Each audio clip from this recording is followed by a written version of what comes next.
안녕하세요. 3주차 ITO 패턴 제작 실습 시간입니다.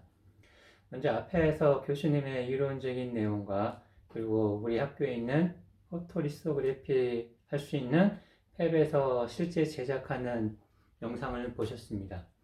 그래서 저는 그것에 이제 추가해서요, 몇 가지 더 동영상과 함께 말씀을 드리려고 합니다. 첫째, 여기에서 ITO 패턴 제작이라고 되어 있는데요. 여기서 ITO 패턴 제작은 사실은 포토리소그래피와 애칭 공정 두 개를 합쳐서 얘기하는 게 되겠죠. 근데 ITO에다가 패턴을 뜨고자 하는 모양대로 포토 작업을 하고 그 다음에 애칭을 해야 되니까요. 그런데 우리가 보통 쓰는 것은 ITO가 증착되어 있는 글라스를 사다가 쓰고 있는데요.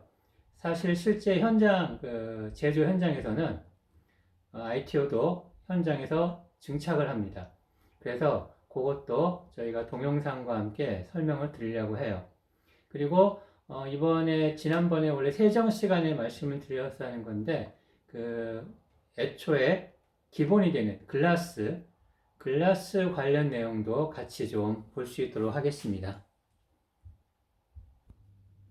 자, 먼저 이것은 코닝 정밀 유리에 대한 영상인데요.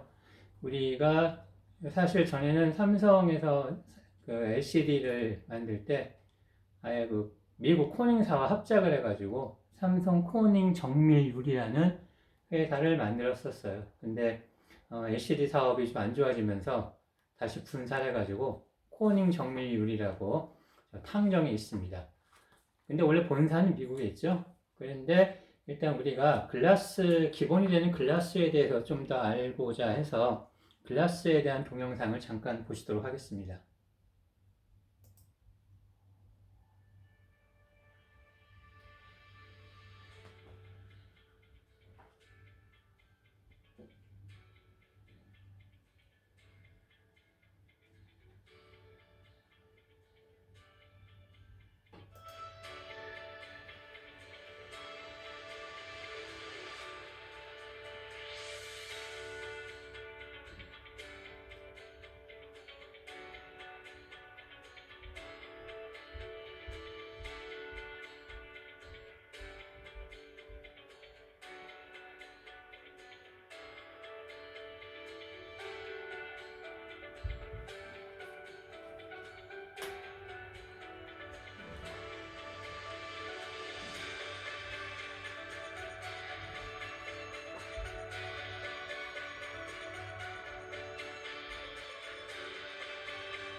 네, 여기까지 보셨고요. 이 코닝 글라스에서 이제 유리 만드는 공정 중에 특이한 게 보통 유리는 이렇게 플라스틱을 만들듯이 이렇게 판으로 찍어내는 거라고 보통 생각을 하는데 사실은 이렇게 흘러내리게 해서 만듭니다. 이렇게 흘러내리면서 동일한 두께와 균일도를 갖도록 이렇게 만드는 것이죠. 그래서 여기서 보면 이제 2mm라고 되어 있는데 실제 우리 디스플레이 쓰이는 글라스는 LCD 같은 경우에 처음에는 1.1T, 1.1mm로 시작을 해가지고요. 0.7mm, 0.5mm 갔다가 지금은 0.3mm까지 이렇게 두께가 낮춰진 상태입니다. 한 가지 특이한 것은 이 유리 산업은 원자재 걱정을 절대 안 해요. 왜냐하면 유리의 원자재는 모래이기 때문입니다. 모래는 이 지구상에 얼마든지 있죠. 그래서 모래 규서 성분이 유리의 주 원료이기 때문에 이 유리 산업은 절대 원자재 걱정을 안 해요. 참고로 우리나라에 있는 코닝 정밀 유리에서 쓰는 모래는 그냥 우리나라 바닷가나 한강에서 퍼올리는 게 아니고 호주에서 모래를 사오고 있습니다. 아마 여러분 호주 가보신 분 있나 모르겠는데 호주에 있는 모래는요. 우리나라 모래 같은 게 아니라 거의 밀가루처럼 굉장히 곱게 되어 있어서 이 가공하기가 좋은 모양이에요. 그래서 유리에 대한 내용 잠깐 봤습니다. 네, 이제 그 유리에 대한 그 말이 나온 김에 잠깐 이제 몇 가지 보여드리면요. 보통 우리가 디스플레이용으로 쓰는 글라스를 얘기할 때 그 세대란 말을 써요. 그래서 뭐 1세대, 2세대 해가지고 지금 8세대까지 가 있는데 이것을 이제 구분하는 기준을 잠깐 말씀드리려고 그래요. 예를 들어서 삼성 디스플레이 같은 경우에 기흥에서는 이제 요걸로 시작을 했습니다. 요거하고 요걸로 시작을 해서 뭐 천안, 뭐 탕전 그렇게 왔는데요. 이 세대를 구분하는 기준은 바로 이겁니다. 이 보통 직사각형으로 생겼어요. 글라스가 직사각형으로 생겼는데 이 짧은 쪽의 길이가 이거죠. 그 앞 세대의 긴 쪽의 길이보다 길어야 돼요. 그래서 이 같은 경우는 이게 삼성 디스플레이가 기흥에서 천안으로 넘어올 때였는데 기흥에서 쓰던 글라스가 긴 면이 650이었는데 천안에서는 짧은 면이 730으로 대폭 늘어났죠. 그래서 이거는 3세대에서 4세대가 아니라 4.5세대라고 이름을 지었습니다. 그리고 그 다음에는 긴 쪽이 920인데 짧은 쪽이 1300이 됐죠. 또 대폭 늘어났죠. 그래서 5세대가 아니라 5.5세대라 이름 지었고요. 그 다음에 짧은 길이와 긴 쪽의 길이가 짧은 쪽의 길이보다 아무튼 이게 더 거의 같죠? 그래서 6세대. 그 다음에 7세대는 이 짧은 쪽의 길이가 앞 세대의 긴 쪽의 길이보다 크죠. 그래서 7세대. 아무튼 이 세대를 나누는 기준은 긴 쪽의 짧은 쪽의 길이가 그 앞 세대의 긴 쪽의 길이보다 커야 된다. 그거를 이제 참고로 잠깐 말씀드렸습니다. 자, 그래서 이번에는 그 글라스를 살펴봤으니까요. 글라스에 이제 ITO 증착을 해야 합니다. ITO 증착은 그 스퍼터링이라는 원리를 사용하고요. 그런 원리에 대한 것은 이제 차차 각자 공부를 하시거나 하기로 하고, 저는 이제 동영상 위주로 말씀을 드리도록 할게요. 먼저, 일단 동영상을 보겠습니다.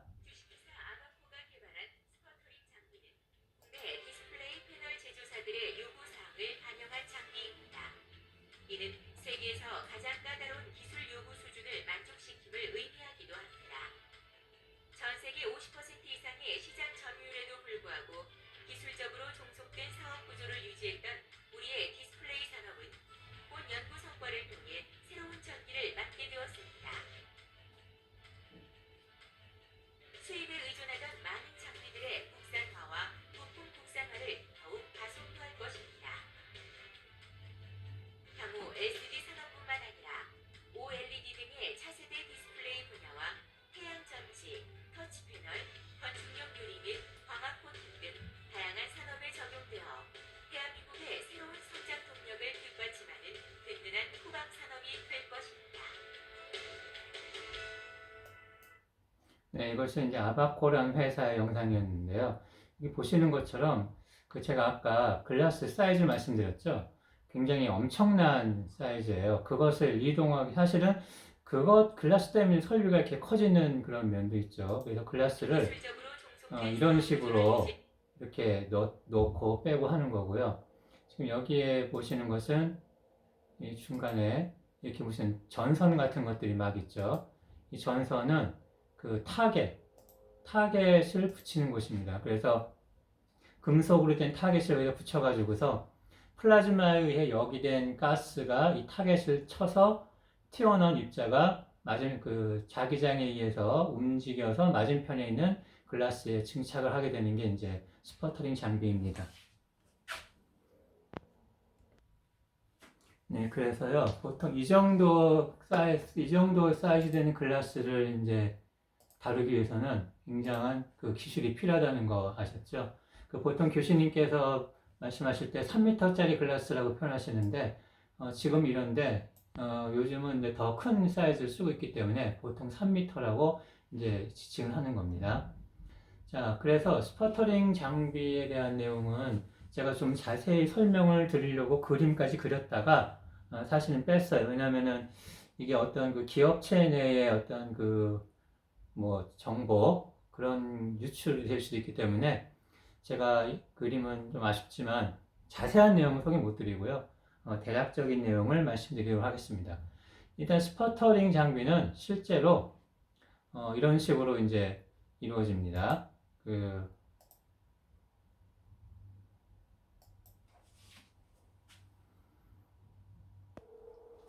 네, 제가 오류가 발견돼서 잠깐 수정했습니다. 그거 그래 주시고요.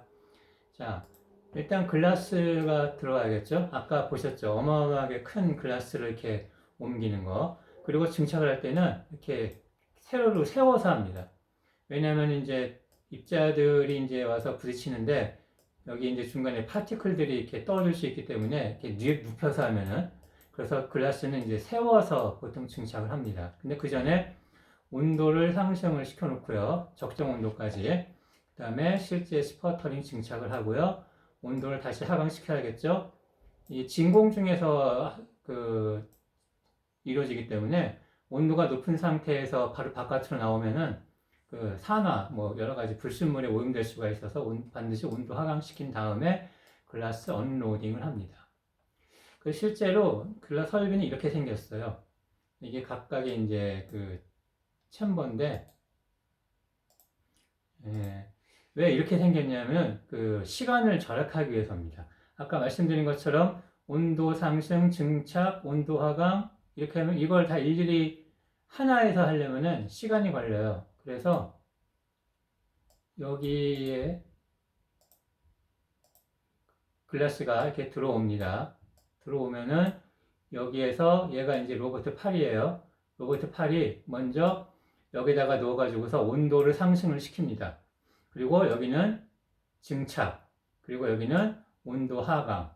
그래서 얘가 그리고 나머지 또 이제 증착 챔버, 뭐 온도 하강 챔버 이런 것들이 있고요. 그래서 상황에 따라서 이 로버트 팔이 여기 딱 갖다 놓은 글라스를 먼저 온도 상승에다 놓고 그동안에 온도 하강된 건 빼가지고 밖으로 빼내죠.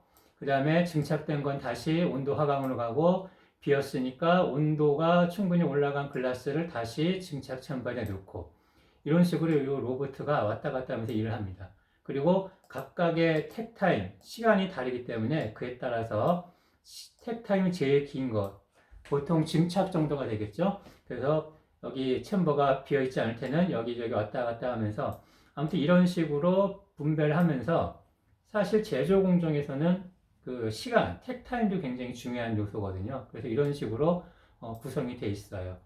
이건 제가 출처가 있기 때문에 마음껏 보여드렸습니다.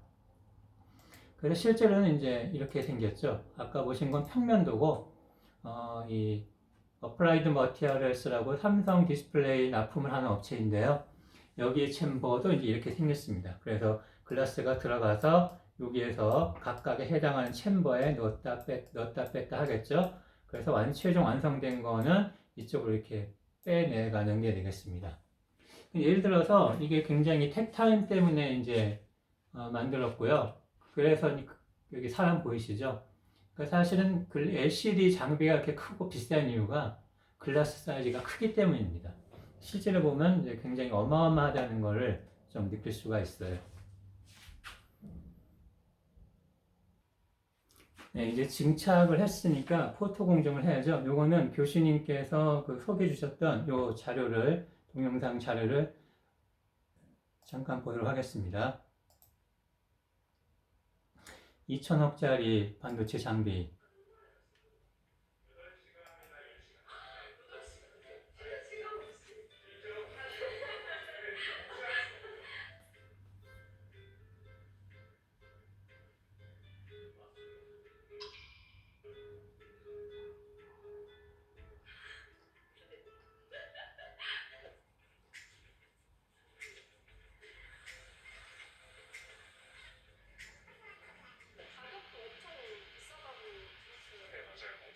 최신 장비면은 1,500원까지 하는 걸로 알고 있어요. 이런 것들까지 무게 다 합치면 한 50톤, 60톤까지 나간다고 해요. 버티고 듣다 보면 늘어가는 테크지식. 안녕하세요, 주연입니다. 오늘은 이것에 대한 이야기를 해보려고 합니다. 수많은 전자기기에 공통적으로 들어가는 이것. 뇌이자 심장이기도 한 이것은 어떻게 만들어질까요? 이 칩셋이 전자기기의 두뇌이자 심장이라면 이 안에는 전기가 흘러다니는 수많은 혈관들이 있습니다. 바로 전류가 흘러다니는 회로죠. 이 작은 칩셋에는 상상할 수 없을 정도로 정밀한 회로들이 그려져 있는데요. 육안으로는 절대 볼 수 없고 현미경을 써야만 겨우 볼 수 있을 정도로 미세합니다. 이렇게 정밀하고 복잡한 회로는 어떻게 만들어질까요? 이 세상에서 가장 정밀하고 가늘게 선을 그릴 수 있는 재료, 바로 빛을 이용해서 회로를 그리는 겁니다. 그중 최근 가장 주목받고 있는 기술이 바로 EUV입니다. Extreme Ultraviolet, 극자외선을 이용하는 공정 방법인데요. TSMC, 삼성전자, 인텔 등 대표적인 반도체 기업들이 EUV 장비에 천문학적인 비용을 투자하면서 더욱 주목받고 있죠. 그런데 EUV 설비를 만들 수 있는 곳은 전 세계에서 단 한 곳뿐입니다. 바로 ASML이라는 네덜란드 기업인데요. 전 세계 반도체 1위 기업인 인텔과 삼성전자도 모두 ASML의 장비를 사용하고 있죠. 오늘은 EUV 기술을 이용한 초미세 공정 과정에 대해서 알아보기 위해서 제가 직접 ASML로 가서 반도체 노광 장비를 자세하게 살펴봤습니다. 네, 여러분, 이곳은 반도체 공정에 들어가는 노광 장비 전문 엔지니어를 양성하는 ASML의 트레이닝 센터입니다. 제가 이곳으로 직접 들어가서 한번 교육을 받아보도록 할게요. 트레이닝이 이루어지는 클린룸 안으로 들어가려면 방진복을 꼼꼼히 착용해야 됩니다. 이렇게 전신에 입는 수트부터 머리카락 한 올 빠져나오지 않도록 헤어캡도 꼼꼼히 써야 하고요. 마스크와 장갑 착용, 그리고 방진 부츠와 헬멧까지 착용해야 됩니다. 이게 다가 아니고요. 온몸을 강한 바람으로 털어내는 에어 샤워까지 맞춰야 들어갈 수 있습니다. 이 클린룸 안에 들어가면 우리가 흔히 생각해본 적조차 없는 초정밀의 세계, 미시세계에 대한 이야기가 펼쳐집니다. 노광이 5나노까지 가능하다, 5나노미터까지 가능하다. 1mm의 1000분의 1에 200분의 1, 머리카락의 수천분의 1, 수만분의 1이라고 생각하시면 됩니다. 5나노미터라고 하면 잘 와닿지 않지만 사람 머리카락의 1만 분의 5 정도 되는 두께라고 보시면 됩니다. 사실 EUV가 반도체 생산 기술에 엄청난 변화를 가져오기 시작한 것은 5나노미터 이전에 7나노미터 공정을 가능케 하면서부터입니다. 7나노 공정이라는 말에서 7나노는 전기가 흘러다니는 그 회로의 선폭을 나타내는 말입니다. 이 선폭은 반도체 공정에서 가공이 가능한 패턴의 폭을 말하는데요. 이러한 패턴의 폭을 줄이기 위해서 여러 가지 기술적인 한계를 극복하면서 반도체 공정이 발전해 왔습니다. 그리고 7나노미터까지 선폭을 줄임으로써 얻는 여러 가지 이득이 있었죠. 우선 회로 선폭이 좁을수록 전력 효율이 좋습니다. 소비 전력은 줄고 발열은 낮출 수가 있죠. 반대로 전력 효율이 좋지 않은 경우에는 여러분의 스마트폰이 손난로의 기능을 하게 될 수도 있습니다. 회로 선폭이 좁을 때 좋은 점이 또 하나 있어요. 바로 반도체를 만들 때 쓰이는 이 한 장의 웨이퍼를 가지고 더 많은 양의 칩셋을 생산할 수 있다는 점이죠. 지금 이 판 위에도 눈으로는 보이지 않지만 엄청나게 미세한 회로들이 그려져 있습니다. 이렇게 보시면 그냥 직사각형 무늬밖에 보이지 않지만 이걸 엄청나게 확대해서 들여다보면 이런 메시지가 숨어 있습니다. 그리고 놀랍게도 이 메시지의 가로폭은 약 75마이크로미터로 사람 머리카락 한 개로 덮을 수 있는 두께라고 해요. 한마디로 EUV의 도입은 이러한 7나노미터 이하의 초미세 공정을 가능하게 해서 반도체의 소비 효율도, 생산 효율도 높이는 중요한 변화였다는 겁니다. 반도체 회로를 만들기 위해서는 이 웨이퍼라는 판에 감광액이라는 물질을 바릅니다. 감광액이라는 물질은 빛과 만나면 딱딱하게 굳어버리는 성질을 가지고 있는데요. 원하는 회로의 모양이 새겨진 마스크에 빛을 쪼이면 이 회로의 모양대로 초과된 빛이 웨이퍼라고 불리는 판 위에 가서 닿겠죠. 그러면 빛이 닿은 모양대로 감광액이 딱딱하게 굳을 거고요. 이런 식으로 마치 스텐실을 하듯 사진을 인화하는 것처럼 웨이퍼 위에 빛으로 회로를 인화하는 겁니다. 5나노미터 공정을 가능하게 하기 위해서 이제 EUV가 파장대가 짧으니까 광원을 EUV를 쓰는 거죠. 예전에는 DUV 또는 다른 파장대의 빛을 썼는데 보다 정교하고 작은 패턴을 만들려면 그만큼 가늘게 그릴 수 있는 광원이나 빛이 필요한데요. 빛의 파장이 짧을수록 더 작은 패턴을 구현할 수가 있습니다. 기존에 사용하던 DUV는 193나노의 파장을 사용했는데 EUV는 그보다 약 15배나 작은 13.5나노의 파장을 이용해서 패턴을 그릴 수 있기 때문에 훨씬 더 미세한 패턴을 구현할 수 있는 겁니다. 하지만 이렇게 극도로 정밀한 작업을 가능케 하는 만큼 EUV는 다루기도 굉장히 까다롭습니다. 현실적으로 EUV를 사용하는 게 어려웠던 게 EUV는 공기 중에서 흡수가 돼요. 그래서 여기서 만약에 EUV를 쏘는 총이 있다면 1, 2cm도 못 가고 다 없어져 버릴 거예요. 다 흡수됐어요. 그렇기 때문에 EUV가 쭉 멀리 진행을 할 거면 진공 환경이 필요하고 실제로 저 기기 내부에 상당 부분이 지금 진공으로 이루어져 있는 거고요. 그 안에 압력이 어느 정도가 되냐면 지금 저희가 숨쉬고 있는 이 대기 중 압력이 한 10만 분의 1 정도? 10만 분. 정말 아무것도 없는 상태. 그렇죠. 먼지 같은 것도 있다는 것도 거의 상상할 수가 없고 최대한 그렇게 해서 웨이퍼랑 레티클에 가해지는 컨테미네이션 같은 걸 최소화하기 위해서 노력하고 있습니다. 이러한 EUV 공정은 그 정확도가 수학적으로 지구에서 빛을 쏘아서 달에 있는 100원짜리 동전을 낮추는 것과도 같다고 합니다. 와, 무슨 초능력도 아니고 완전 딴 세상 이야기 같죠. EUV 장비는 장비 내부의 온도를 조절하는 단위도 차원이 다릅니다. LCWC라고 부르는데 이건 이제 뭐 0.005도 또는 더 미세하게 온도를 컨트롤해야 될 때 이 캐비넷으로 모듈 순환시키고요. 모터 같은 경우에는 이렇게까지 정밀하게 온도를 컨트롤할 필요는 없어요. 그래서 이거랑 비슷하게 생긴 다른 RCWC라는 캐비넷으로 물을 순환시켜서 그런 모터 같은 거를 쿨링을 시켜줘요. 온도가 1도라도 올라간다 그러면 어떻게 되나요? 웨이퍼나 레티클 쪽에서 1도가 올라갔다 하면은 레티클 같은 경우에 좀 부풀어 오를 수도 있고요. 아주 미세하게 나노미터 단위라도 부풀어 오른다면은 레티클 패턴을 온전히 웨이퍼에 노광시킬 때 영향이 있겠죠? 이거 말고도 말 안 되는 기술이 또 있었어요. 바로 장비 안에서 레티클을 운반하는 레티클 스테이지에 대한 건데요. 이 레티클 스테이지가 가지고 있는 스피드는 최대로는 3.2m/s 1초 동안 3.2m를 가는데 그렇게 갔다가 다시 돌아올 때 관성이 발생이 되잖아요. 그 관성도 상쇄가 돼서 돌아갔다 다시 옵니다. 3.2m/s의 속도로 움직임에도 불구하고 그 관성을 상쇄시키면서 다시 원래 자리로 돌아온다는 게 기술인 거죠. 모든 물체는 관성, 즉 원래의 운동 상태를 유지하려는 성질을 가지고 있습니다. 그런데 1초당 3.2m를 관성 없이 이동한다. 이게 얼마나 대단한 거냐면요. 이렇게 마음대로 관성을 없앨 수만 있다면 자동차 운전 중 브레이크를 밟자마자 차를 멈출 수 있고 비행기 같이 엄청난 무게와 속도의 물체도 순식간에 멈출 수 있다는 겁니다. 그렇다면 레티클 스테이지의 관성 상쇄 기술이 반도체 생산에는 어떤 영향을 줄까요? 밑에 있는 웨이퍼의 패턴이 노광이 되는 동안에 이 레티클 스테이지에 있는 레티클도 스캔이 돼야 되잖아요. 그래서 한쪽으로 갈 때 스캔이 되고 또 다른 쪽으로 갈 때 스캔이 돼야 되기 때문에 관성이 당연히 상쇄가 돼야 되는 거죠. 관성이 상쇄가 되지 않으면 저희가 원하지 않는 곳에 원하지 않는 패턴이 새겨질 수가 있습니다. 웨이퍼 안에 저희가 최대한 많은 칩을 만들어야 돼요. 그러니까 최대한 많은 칩을 노광을 해야 되는 건데 만약에 관성을 가지고 움직이다 보면 웨이퍼에 노광이 되는 곳이 빈 공간이 생길 수가 있어요. 그게 저희 쪽에서는 아무래도 커스터머 사이트한테는 굉장히 안 좋은 결과가 나올 수도 있는 거죠. 정해진 면적 내에서 최대한 많은 걸 만들어야 되니까요. 현재 주력 장비의 경우에는 한 대당 가격이 2천억 원 이상이라고 합니다. 어마어마한 값어치죠. 하지만 이 설비를 통해 생산해내는 반도체는 그 이상의 가치를 만들어내겠죠.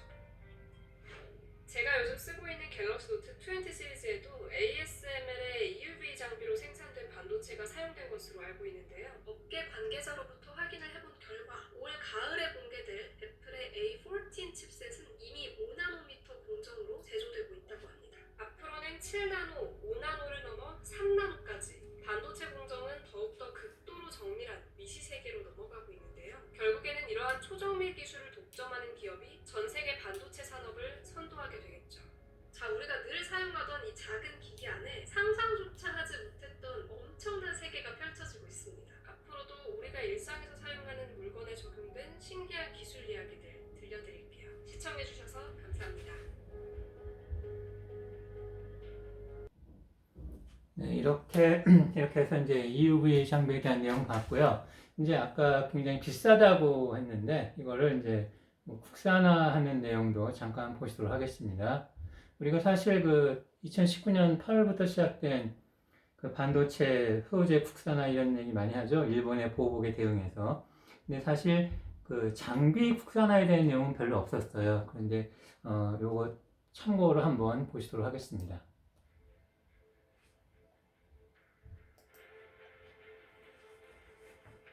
EUV 솔루션 국산화를 위해 맹렬히 뛰는 기업이 있습니다. 1,500억짜리 노광기를 단 150억에 만들 수 있다는 우리 중소기업입니다. 그 중소기업을 소개해드리겠습니다. 안녕하십니까. 좋은 아침입니다. EUV 솔루션 국산화를 위해서 맹렬히 뛰는 기업이 있습니다. 그것도 1,500억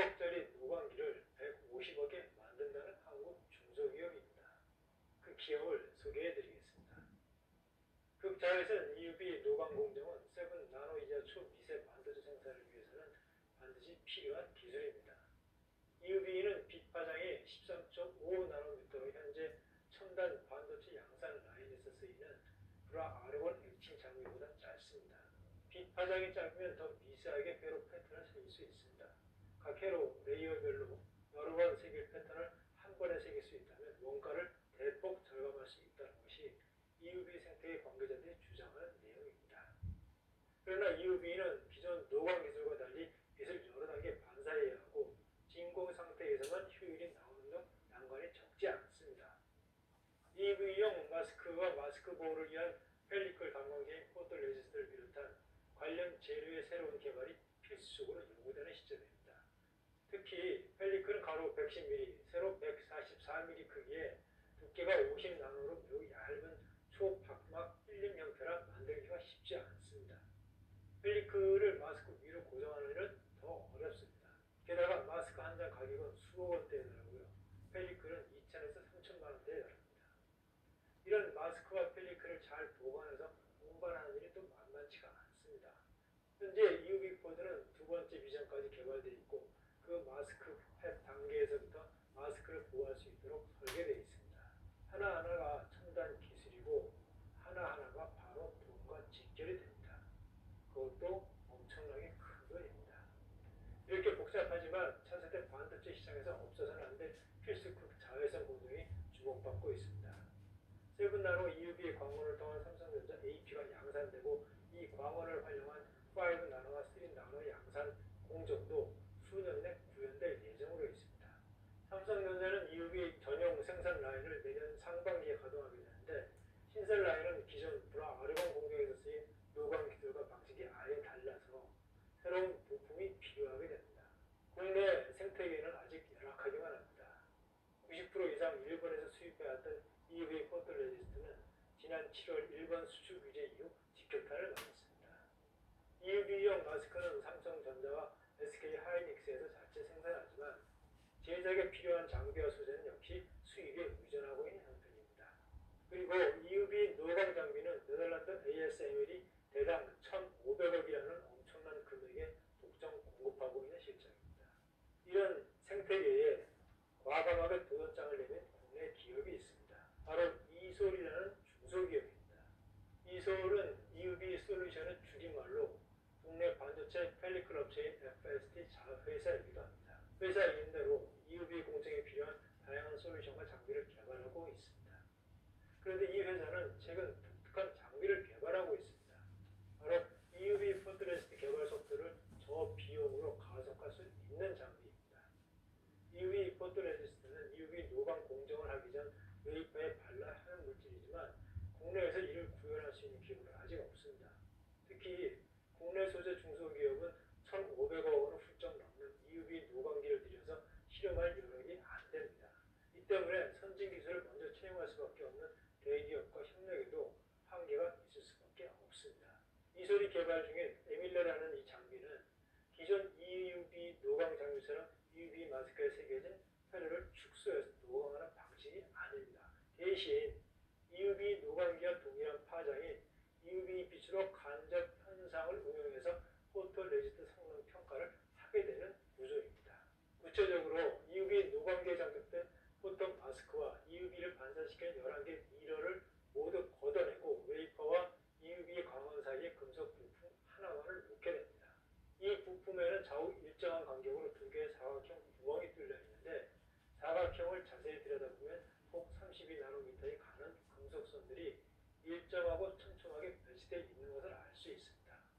이걸 그레이팅이라고 하는데 이는 빛의 회절 현상을 일으키기 위해서라고 합니다.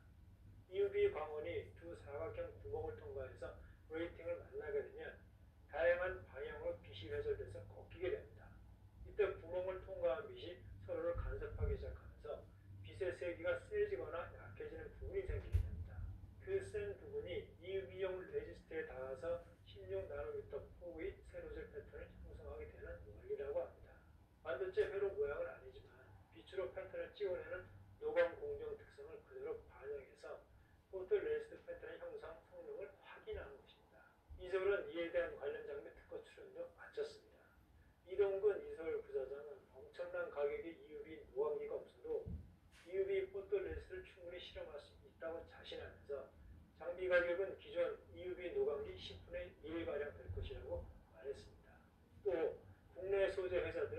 장비로 EUV 포토레스트 성능 실험 기회를 획기적으로 누릴 수 있다면서 단기간에 EUV 포토레스트 개발을 가속화시킬 수 있다고 덧붙였습니다. 이솔은 올해 초부터 점플레이트 렌즈를 이용한 EUV 마스크 리뷰 장비 개발을 거의 마친 상태이기도 합니다. 혈액 모양이 그려진 EUV 마스크 분량용어를 상대적으로 낮은 가격으로 검사할 수 있는 장비라고 합니다.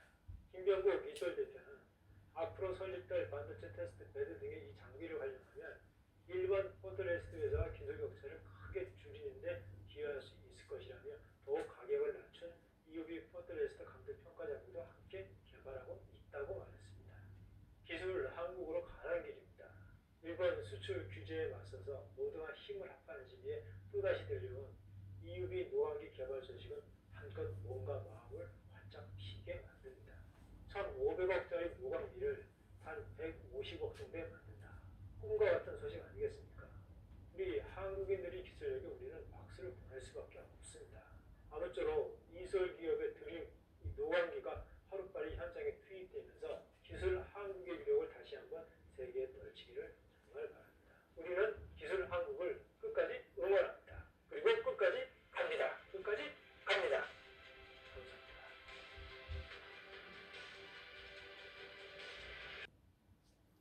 네, 그래서 EUV 장비에 대한 동영상 보셨고요. 그다음에 이제 이거 앞에 보신 것들은 이제 장비 제작 업체이고 이제 실제 라인에 적용되는 영상은 제가 찾아보니까 실제 라인과 가장 흡사한 영상이 있어서 잠깐 보여드리겠습니다.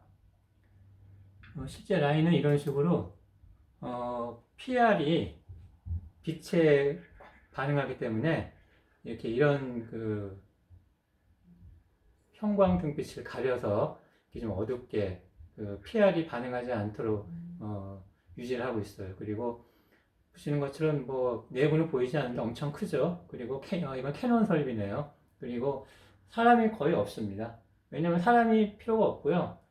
글라스를 사람이 들 수 있는 수준이 아니잖아요. 그러니까 전부 다 설비들이 이제 이동을 하고 이렇게 조용하게 현장과 이제 가장 비슷한 영상이라고 생각돼서 가장 흡사한 영상 현장이라고 생각돼서 지금 보여드린 거고요.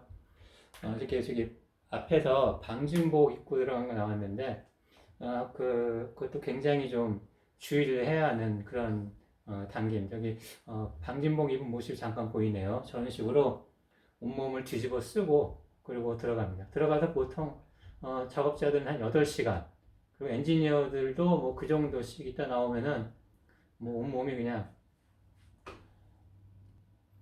온몸이 다 이렇게 젖어서 나오는 그런 상태입니다.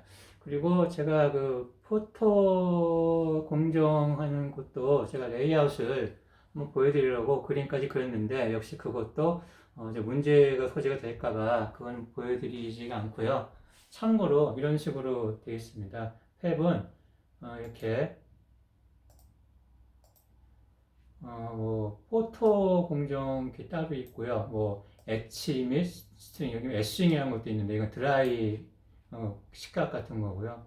그리고 이쪽에 뭐 CVD 증착 이런 게 있어가지고 뭐 글라스가 투입돼가지고 일단 세정을 한 다음에 뭐 증착을 하겠죠. 그 다음에 포토 가서 포토 패턴을 뜨고 애칭하고 다시 증착 레이어를 하나 쌓으면은 다시 또 증착한 다음에 또 포토 작업을 해서 레이어를 쌓고 애칭하고 레이어를 쌓았으니까 또 다시 증착을 하고 이런 식으로 이렇게 빙빙 돌게 되어 있고요. 최대한 효율적으로 하기 위해서 포토 베이도 이제 이런 식으로 생겼고요. 잠깐 보여드리자면은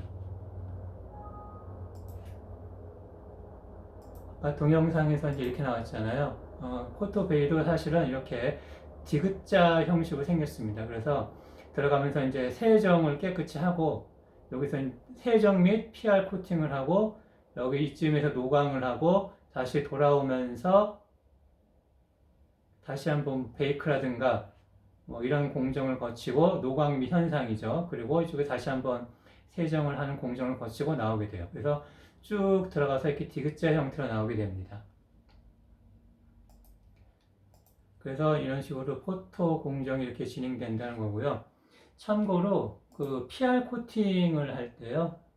지금은 이제 보통 그 글라스를 돌리기 전에 이 중간에서 PR 용액을 떨어뜨려서 이렇게 쫙 퍼진 다음에 코팅하는데, 그 PR 용액을 줄이기 위해서 요즘에는 이렇게 길쭉한 노즐로 그 방울방울 떨어뜨리는 게 아니라 쭉 뿜어내면서 글라스가 이쪽으로 이동합니다. 그러면 이렇게 그 선형 노즐에서 나오는 PR 용액이 여기에 이제 쌓이면서 글라스가 이동을 쭉 하게 되면은 전체적으로 PR 용액이 도포가 되겠죠. 그럼 그 상태에서 스핀 코팅을 하면은 처음에 이렇게 드롭식으로 떨어뜨리는 것보다 PR 용액이 절감이 된다고 해요. 사실 그 반도체 웨이퍼 PR 코팅하는 영상은 많이 있는데 이 글라스 PR 코팅 영상은 없더라고요.